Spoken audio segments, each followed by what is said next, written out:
Hello again, Bible study group. I would call this Thursday Bible study, but it's actually Friday today when I'm getting to record this. But I wanted to do something like what I did last week with Psalm 91 again, since we didn't get to have Bible study again this week. Next week, we're going to be having Maundy Thursday on that day of the week and seeing what we can do with our restriction of groups of 10 to have a Maundy Thursday service. So I'm probably not going to do this next week. And the week after that, perhaps we can have it going to meet by Zoom and actually have interaction going. But one more of these anyway. I'm going to do in the Gospel of Luke this time. It's Luke chapter 4, verse 31 to 41.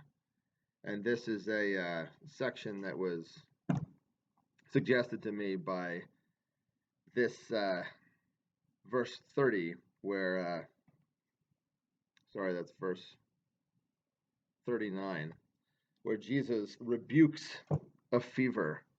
Again, we have the themes of being well and being sick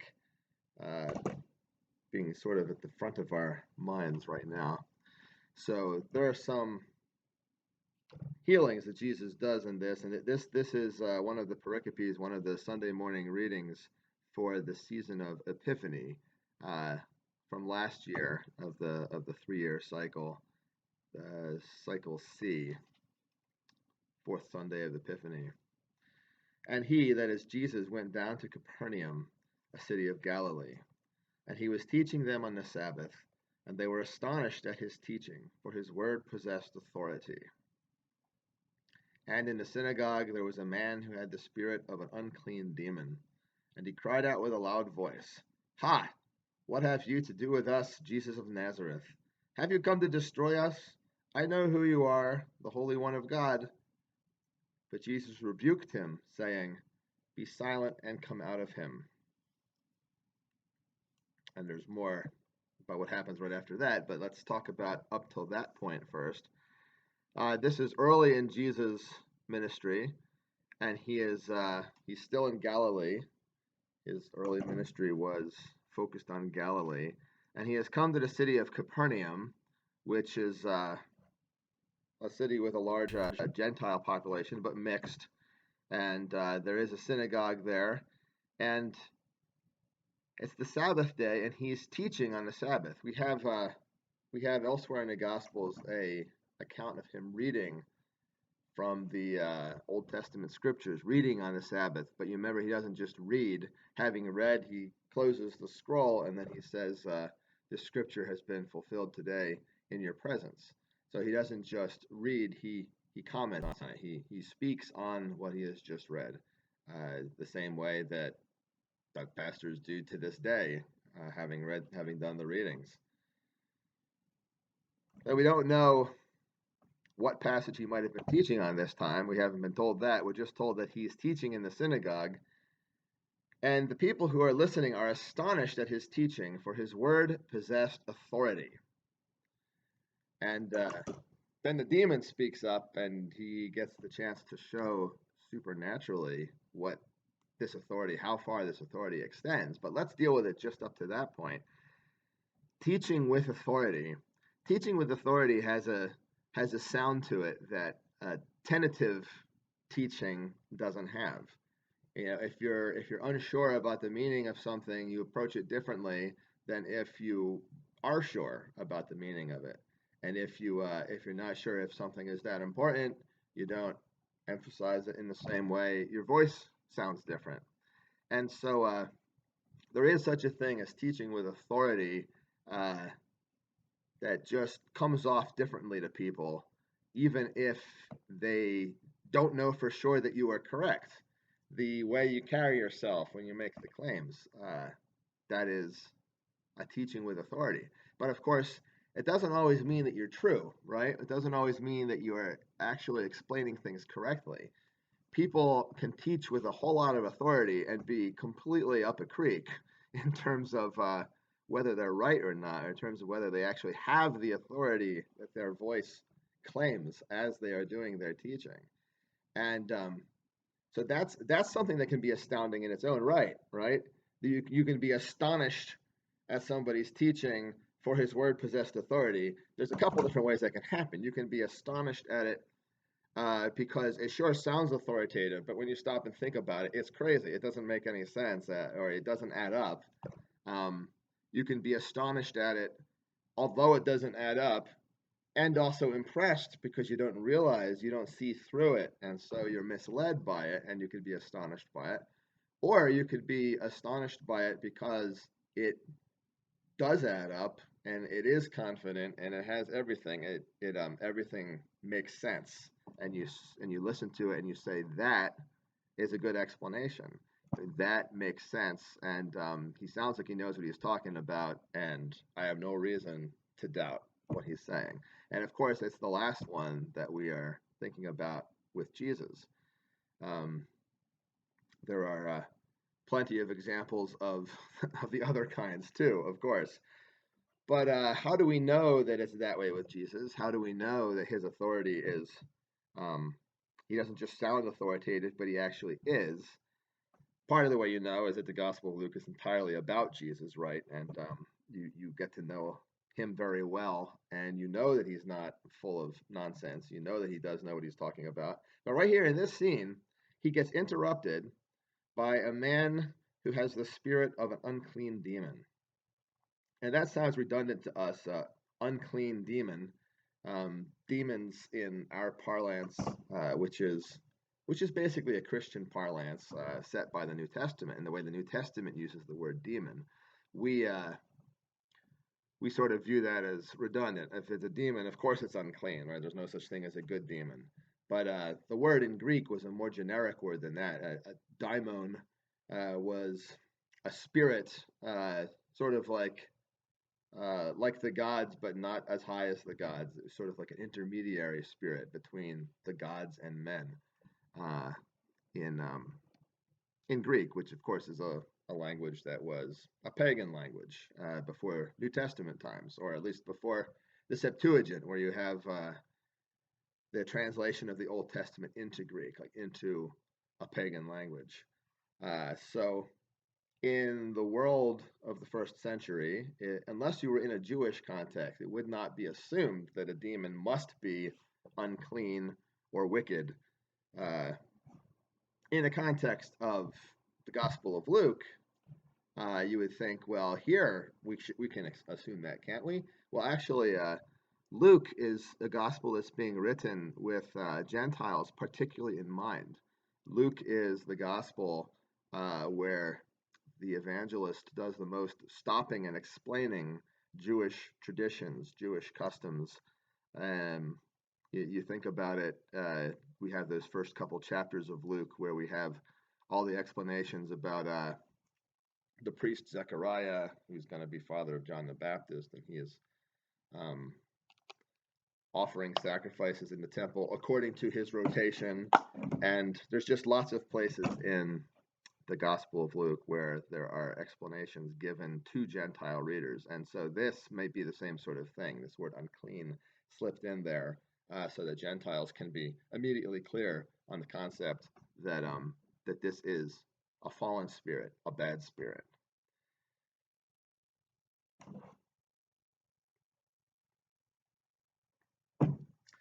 And he cries out with a loud voice,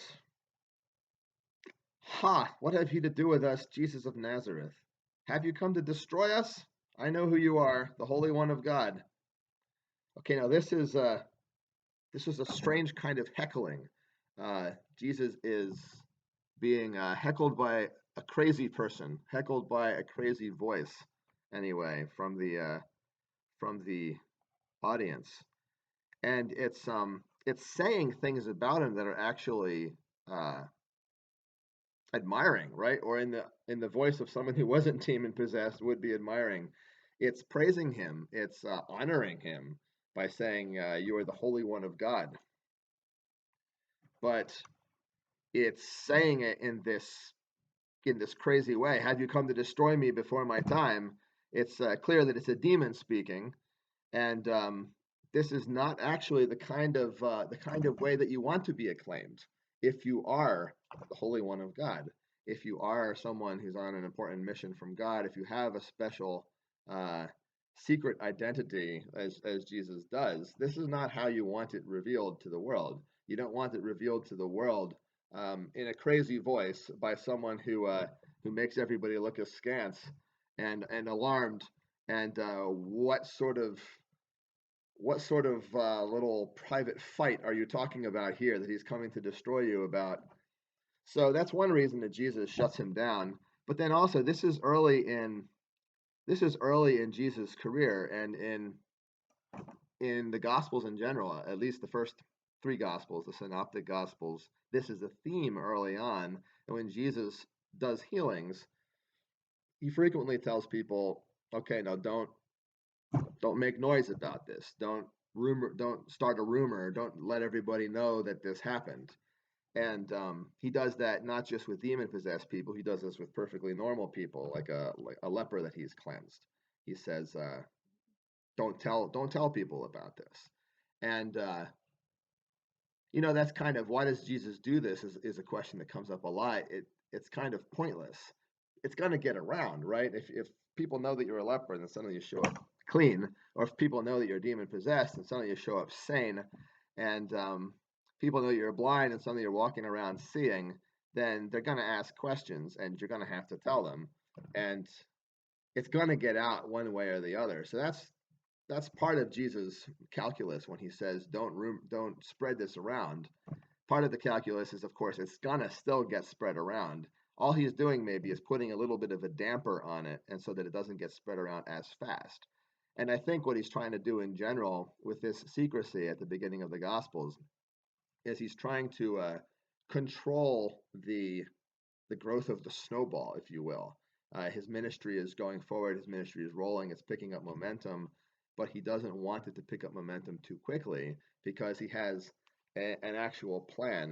There's an actual appointed time at which he is to die. There's an appointed time at which his confrontation with the rulers of this world, and specifically the rulers of the Jewish religion in his day, and the Roman rulers, the Roman political overlords, this confrontation has to happen at a certain time and place. And he can't. It can't happen too soon somewhere else than Jerusalem, some other time than the Passover, because there's prophecies to be fulfilled. There are um, there's teaching to be done in the time that it happens, right? That Jesus dies, he dies on the Passover. He dies during the Passover celebration as the Passover lamb, and he institutes the Last Supper as the Christian Passover, as something that we do year after year to remember. Well, not just year after year with the Lord's Supper.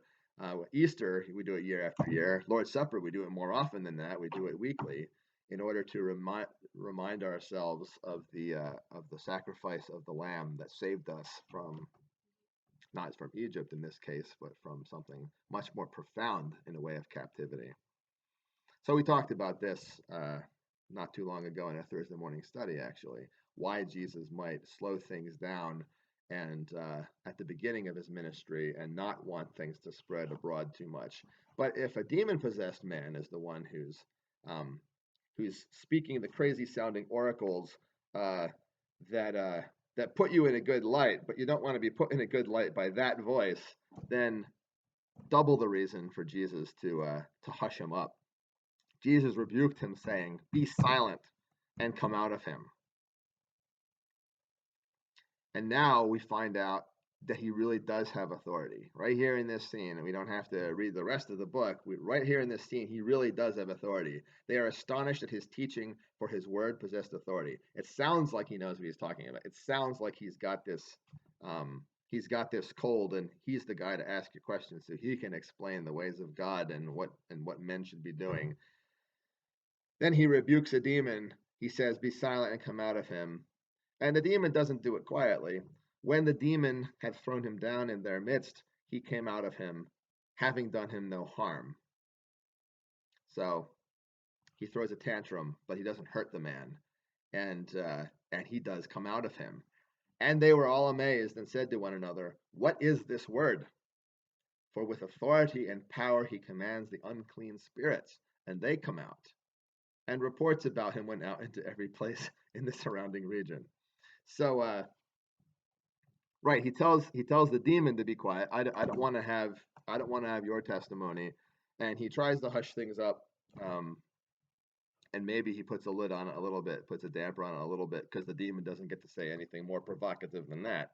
But the reports still go out into the whole region, and well they might. This is a very public miracle, right in the middle of a worship setting. Actually, it's interrupted at first by the voice, by a railing voice, by a demonic voice, by a spirit that's abusing one of the men in their midst and taking over his voice in order to heckle the teacher. And then the teacher takes the opportunity to show, by means of this and by how he deals with the situation, his mastery over the situation. Uh, a little bit like a really smooth comedian, when he's heckled in the middle of one of his routines, can make the heckler appear like about 6 inches tall and can turn the situation entirely to his own benefit and get the crowd doubly on his side by how he responds to the heckling. It's a little bit like this, only supernatural edition. Jesus heals the man. He does good for this man who's heckling him, and he gets rid of the demonic presence from among them, and he does it in this public way so that everyone can see this word really is authoritative. Now, what word? Word is singular here. What is this word? For with authority and power he commands the unclean spirits, and they come out. The word is the word that Jesus is speaking. It's Jesus's speech. It's so it applies especially directly to the word he just said, the utterance he just made to the demon-possessed man that had the spectacular effect of the man falling down in the midst of them, but then rising again in his own mind, in his own sane mind, cured. But then it's also the word that he was teaching them with previously. They were astonished at his teaching, for his word possessed authority, back in verse 32. So it is the verification of his word possessing authority. It sounded like it possessed authority, and then they got to see it really does objectively possess authority. The same voice that was forming those words that were teaching me and had the ring of truth like crazy, had the ring of truth in a way I've never heard it before. Now I have seen it actually exercised against an evil spirit, and I have seen a healing miracle done by means of that same word. And so I have double reason to trust it and to find it authoritative. So this is one of the reasons Jesus does his healings, right, and his exorcisms. They are vindication of his word. They are vindication of his person. They are vindication for the people in his own day that when he said other things too, they were true, and he knew what he was talking about. And to refer to the fourth gospel, the Gospel of John, which we have been doing our Thursday morning studies on for some time now, that one of the themes you recall in that gospel throughout is that he has come from heaven. He has come from the world above. He's the only one down on earth who can testify to things above, to things that are not of this world, to higher realities and truths. And that's the same theme that we see here, and that is backed up every time he does a miracle, which is why the Gospel of John calls the miracles signs. But of course, he could have done other kinds of miracles too. Right? There are other things, perhaps even flashier sometimes, that he could have done. Magic tricks, things that are impossible, things that make people amazed, making the Statue of Liberty disappear, something like that. But these miracles that he actually chooses to do, that he actually makes signs of himself and proofs of his authority, also tell you about his character, also tell you about the mission that he has come to accomplish, that he has come for the sake of life. He has come for the sake of human thriving. He has come to bear the curse and to remove the effects of the curse under which the whole human race languishes because of its sin. And so the healing is always rolling back the effects of the curse. It's always rolling back the effects of sin and rescuing human beings from some of the more obvious and painful consequences of the sin that we're all guilty of. And then when he casts out demons, it has the even additional element of he is rescuing them from the power of the devil, under whom Adam and Eve fell in the garden when they listened to his words, the words of the serpent, instead of the words of God, their actual creator and maker, and the one who had their best interests at heart with what he had told them. They followed the devil's word instead, and so they fell under the devil's domination.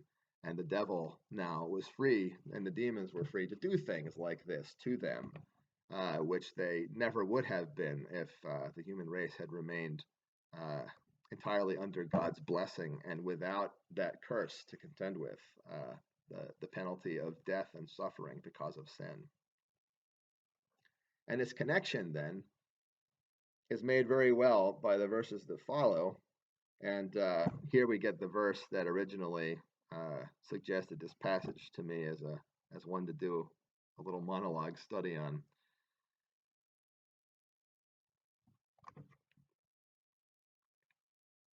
So verse 38.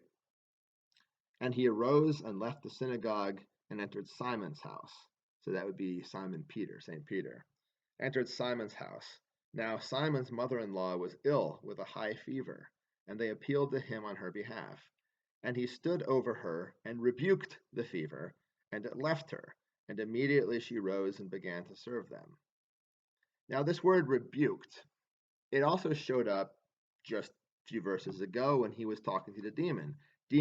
Jesus rebuked him, saying, "Be silent and come out of him." But the word rebuked didn't really stand out to us at that time because he was talking to a demon. That is, he was addressing a sentient being, an intelligent spirit, and that's the kind of creature, an intelligent creature, that's the kind of creature you normally rebuke, right? Here, Jesus is rebuking a fever. He's rebuking a sickness. And then if we read on just a little bit, after he heals her, now when the sun was setting, all those who had any who were sick with various diseases brought them to him, and he laid his hands on every one of them and healed them. And demons also came out of many, crying, "You are the Son of God." But he rebuked them and would not allow them to speak, because they knew that he was the Christ. So that happens again. What had happened in the synagogue, there are other demon-possessed in the city of Capernaum and in its environs who are now coming to him because the story of what he did in the synagogue has gone out, and people know that there's help for their demonized loved ones to be had at this address. And so they come. And so the effect of this here, in a literary manner of speaking, is he rebukes a demon, then he rebukes a disease, and then he continues rebuking other demons. And so we have rebukes where we expect that word to be used, where he's telling demons to come out and to stop causing harm and stop causing disability to the people that they are in, and also to stop trying to spill the beans early and testify about Jesus' true identity, and do so in such a way as to make it sound crazy or sinister, or like some sort of plot that's happening behind the scenes. He rebukes them, and we understand the word rebuke there. And then in the middle, he rebukes a fever. And so in this time when we're all concerned about a disease, and a disease that comes along with fever, the concept of rebuking a fever seems relevant and something we might be very interested in today. There was I saw a video last week of Kenneth Copeland, who's a charismatic faith healer not a reliable source for anything in the way of teaching and proper practice for a Christian pastor. No, I'm sure he has some good theology in there, but whenever he's brought to my attention, it's always because he's making some sort of outlandish claim. And in this case, it was rebuking the coronavirus. He was going off, telling it that it was finished in the name of Jesus, and it was going to end. And of course, the deadline by which it was going to end is already in the past from now, and it's definitely not ending. And so, if anyone wants any evidence that Kenneth Copeland is not in fact a prophet from God, you can find that video online. But that would be an example of somebody teaching with apparent authority. And he's really into it, and a lot of what he says sounds good. And if it would then happen, it would be, wow, this is a word with authority. But it doesn't happen. But this idea is abroad very much in charismatic circles of diseases always having some sort of demonic connection. And so you can rebuke a disease the same way you rebuke a demon. And it wouldn't surprise me at all if this passage was used by charismatics who wanted to try to prove that diseases always had some kind of demonic connection. Look, he rebukes demons, then he rebukes a fever, then he rebukes demons. He's really rebuking demons all the way through, and demons are causing the diseases.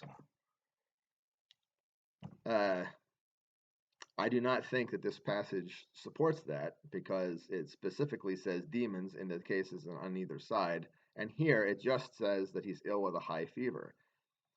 But he does rebuke the fever, and what does that mean? What does it mean to rebuke a fever? A rebuke.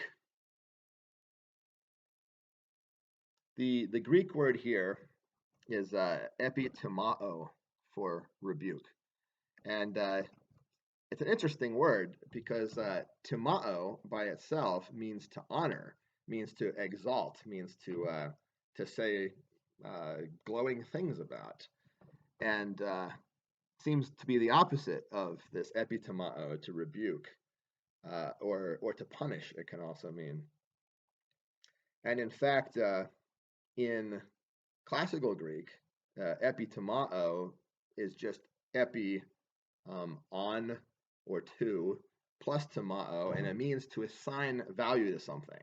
So to consider something valuable, that is to talk it up, to honor something with an assignation of value to something. And it doesn't have this negative meaning. But tomao does have a possible negative meaning in classical Greek, and this is what we see coming out here in Koine Greek in the New Testament, that it was a courtroom term also.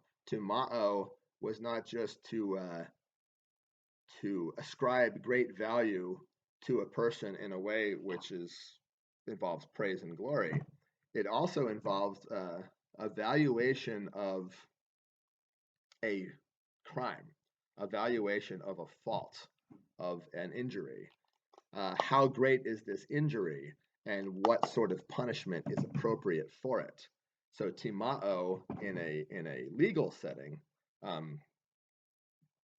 according to the first definition of timao, you would like to be tumaoed by somebody. You would like them to say how great you were. But in a courtroom setting, if you were on trial for some offense that you had committed, you would not want them to say how great your offense was, and how large your offense was, and therefore how serious your penalty should be. And so timao, from the second meaning then, in the Koine Greek, that's where the epitomao, meaning rebuke, comes from. It comes through punishment, to punish, to censure, to tell somebody exactly how wrong they are, and to explain the points where they are wrong, and to tell them off, to give them a piece of your mind, to send them reeling from it. And so that is not normally something that you do with a non-sentient target, right? I mean, sometimes we do, but then halfway through, in the middle, we feel ridiculous, right? We feel ridiculous that we're telling off a door, right? Or we're telling off a stone that just stubbed our toe or something like that. And that's why rebuking a disease sounds strange to us. But Jesus is rebuking the disease for the same reason that he's rebuking the demons. And that is that he has come for human life and human thriving. He has come in order to remove the curse. He has come in order to pay the penalty that we owe. And so this is his mission, right? When he gives us signs that he has the authority that he claims he has so that we can look to him, it's not just so we can look to him, it's so that we can look to him for life, because he has come to bring life. And so his signs are all life-giving too. And when he heals somebody from the domination of a demon, and when he heals somebody from the domination of a disease, it is all part of that program. It is all part of the program of rolling back the curse and proving that that is what he has come to do. He has come that we might have life and that we might have it more abundantly. And so the fact that he rebukes the disease does not necessarily imply that the disease is sentient and can hear and understand the rebuke. It's just he is telling the disease off. He's telling it how bad it is and how unwanted it is. And it has no business here interfering with his program of bringing life to the human race. And when he tells the demons that, it's the same thing, only they can understand. And why is the same word used? Demons, fever, demons. It's, I think, so that we can understand this link between death and the power of the devil. That the devil is, as the book of Hebrews says, the devil is the one who had the power of death, who controlled men all their lives through the power of fear. And so Jesus comes to rescue us from the power of death and thereby also from the power of the devil. And to rescue us from the power of the devil and thereby also from the power of death. The two things go together. And not because the disease is a thinking entity or is always caused by demons. He stood over her and rebuked the fever, and it left her. And of course, it left her because he has authority. He is God in the flesh. He doesn't have this program of bringing life and human thriving to the human race just because he's, a man who thought that that would be a good thing to do. He has come actually from heaven to do this, and he has all authority already to do it. And immediately she rose and began to serve them, which is often a funny detail, that people comment on. The poor woman was just seriously ill, and then the next moment she's getting up and bustling around and getting hors d'oeuvres for her guests or something like that. Almost like, can't you let her rest a little bit? Does she have to be serving you the moment she's able? And but this is a testimony of how quickly and how completely she is healed, because obviously this is what she wants to do, right? Obviously, this is what she would already have been doing if she hadn't been sick. She has guests. In this case, she even has like a rather important, famous guest, a local celebrity who's going to go a lot farther than that, visiting her house. She doesn't want to be in bed for that, right? She wants to be playing hostess. She wants to be treating him with hospitality. That's important to us today, and it was even more important in more traditional societies, that role of hospitality. And so the fact that she's not, and is a testimony that she can't, that she's weak from sickness, that all of her attention is given to that fatigue and that fight to keep her body going and to stave off death. And now Jesus comes and he just rebukes the fever. He says, no more of that. Yeah, this is a serious offense. This is a daughter of God. This is a child of God. This is someone I have come to die for, and I'm telling you off, and I'm chasing you away. And as soon as it's gone completely, right? It's when I had my fever earlier this year, and I was out of commission for an amazing 2 weeks. I at the end of that period of time didn't feel sick fatigue anymore, but I still felt just kind of washed out because I had been laying about and having so little food for such a long time. And it was, it was the better part of a week again before I really sort of had my old energy coming back. That's obviously not the case with Peter's mother-in-law. She's back to her bustling hospitable self the moment Jesus is done talking. And it's really a neat detail that she is able to pop right up and do this at the moment she's healed from a fever. Now when the sun was setting, all those who had any who were sick with various diseases brought them to him, and he laid his hands on every one of them and healed them. And the demons also came out of many, crying, "You are the Son of God." But he rebuked them and would not allow them to speak, because they knew that he was the Christ. So we've already said a lot about that, about why he wouldn't want the demons testifying on his behalf, and the theme of secrecy in the early ministry of Christ. But we see here the first demon calls him the Holy One of God, and the second one calls him the Son of God. And so they don't, or the second group of demons. And so those two terms are being equated for us here, that he is the Holy One of God, which holy means set apart for God as his special portion. That is the root meaning, the basic thing that holy means in the Bible. It doesn't mean virtuous or pious primarily. It means set apart for God. And so he is the one set apart for God. He is the special, unique one set apart for God. He is also the Son of God. And these two facts go together because he is the only begotten Son of God. He is the unique Son of God. He is the only one, the only Son of God. And now that he's become a man, the only man who shares identity with God and who shares power and authority with God, and who shares with God this goal of freeing the human race from the power of death.